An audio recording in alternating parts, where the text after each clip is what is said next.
अस्सलाम वालेकुम वीवर। तो मैं उम्मीद करती हूँ कि आप लोग सब खैरियत से होंगे।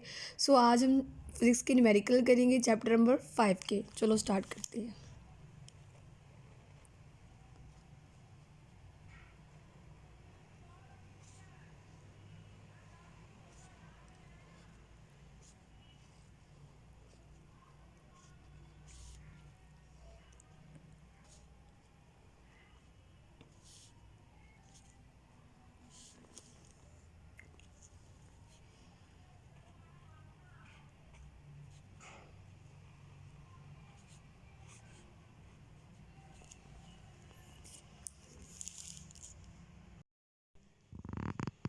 अब मैं आप लोगों को न्यूमेरिकल बताऊँगी कौन सा है। 5.1 A tiny laser beam is directed from the earth to the moon. If the beam is to have a diameter जो है ना बीम का अर्थ से मून तक वो है 2.50 मीटर एट दी मून। ठीक है। उसके बाद जो डिस्टेंस है the distance of moon from the earth is 3.8 multiply 10⁸ metre. हमारे पास इस न्यूमेरिकल में दो चीज़ें दी गई हैं, एक डायमीटर और दूसरा हमारे पास है डिस्टेंस। जो हमने फाइंड करना है वो है डाइवर्जेंस एंगल। चलो हम स्टार्ट करते हैं। मैं पहले लिखूँगी गिवन डेटा में हमारे पास है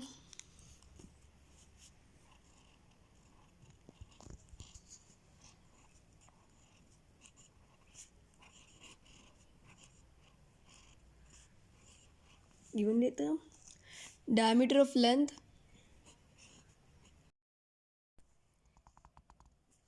गिवन डेटा में हमारे पास है length of arc,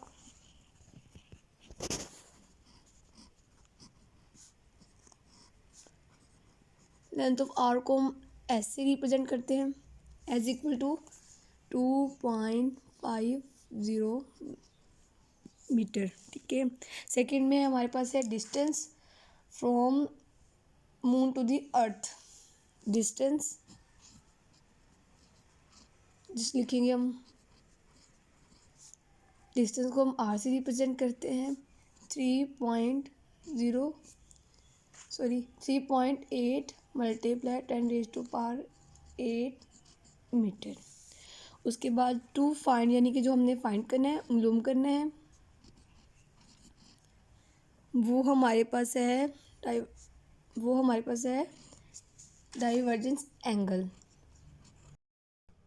divergence angle को मैं इससे रिप्रेजेंट करती हूँ थीटा से। ठीक है। हमने 10th क्लास की मैथ में चैप्टर नंबर 7 पढ़ा था। चैप्टर नंबर 7 की एक्सरसाइज नंबर 2 है 7.2। उसमें एक फॉर्मूला है L=R थीटा। बहुत ही ईजी फॉर्मूला है। आप देख सकते हैं कि हमारे पास एल भी है, लेंथ ऑफ आर को हमने एस से भी रिप्रेजेंट भी करते हैं और एल से भी। ये ना हो कि आप लोग समझे कि एस से सिर्फ नहीं, एस से भी और एल से भी। ठीक है। एल भी हमारे पास है, इसको हम यहाँ पे या फिर आप की आसानी के लिए मैं ऐसे ही लिख देती हूँ ताकि आप लोगों को मुश्किल ना पेश आए।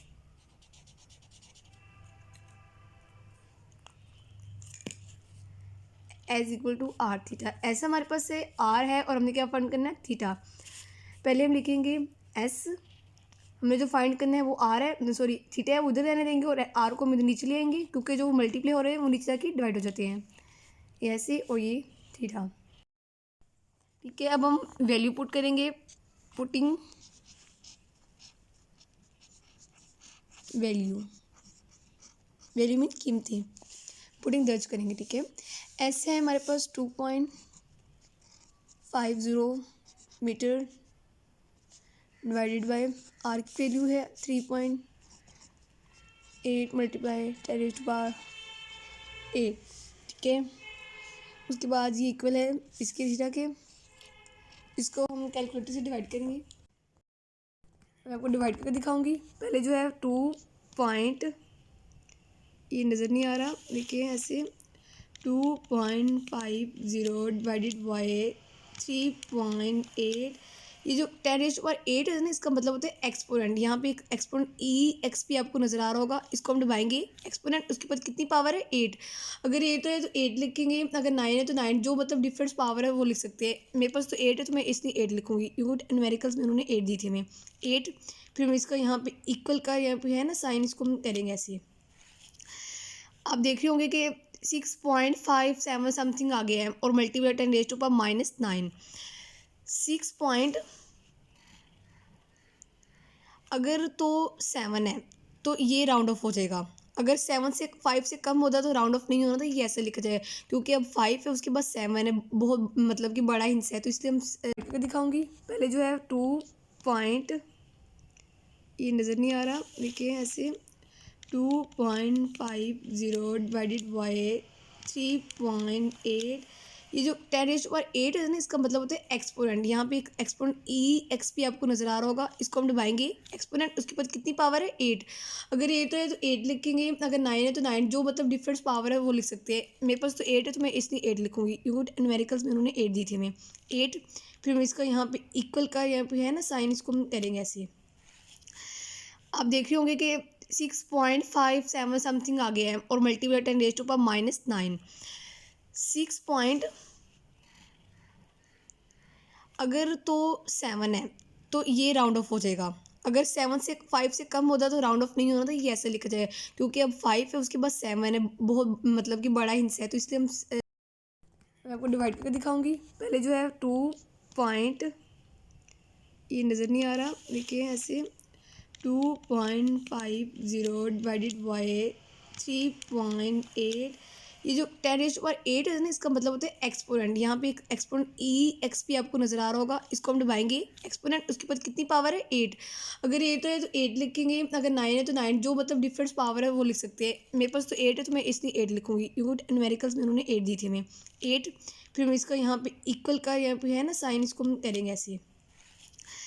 आप देख रहे होंगे कि 6.57 समथिंग आ गया है और मल्टीप्लाई 10⁻⁻9 6 पॉइंट अगर तो 7 है तो ये राउंड ऑफ हो जाएगा। अगर 5 से कम होता तो राउंड ऑफ नहीं होना था, ये ऐसे लिखा जाएगा क्योंकि अब 5 है उसके बाद 7 है, बहुत मतलब कि बड़ा हिंस है, तो इसलिए हम 7 को 5 की वजह से ये 5 है तो हम इसको राउंड ऑफ करके 6 लेंगे क्योंकि 7 है, इसलिए ये राउंड ऑफ हो जाएगा। 6.6 मल्टीप्लाई 10 पर ये क्या आया था -9 9। उसके बाद थीटा को जो होता है ऐसा यूनिट वो होता है रेडियन, इसके साथ इसको रेडियन लगाएंगे ऐसे equal to theta. So guys हमारा chapter number 5 first year class का 5.1 न्यूमेरिकल्स हो गया सॉल्व। इंतहाई इजी तरीका है, आपके पास गिवन डेटा है, जैसे आप लोगों ने वैल्यू पुट करनी है और फार्मूला लगाना है, वो आंसर निकालना है। फार्मूला इतना इजी था, देखिए तो S equal to R theta, ये तो हम स्टार्ट से बढ़ते आ रहे हैं 8 क्लास से, ये हम आप लोगों को पता होना चाहिए।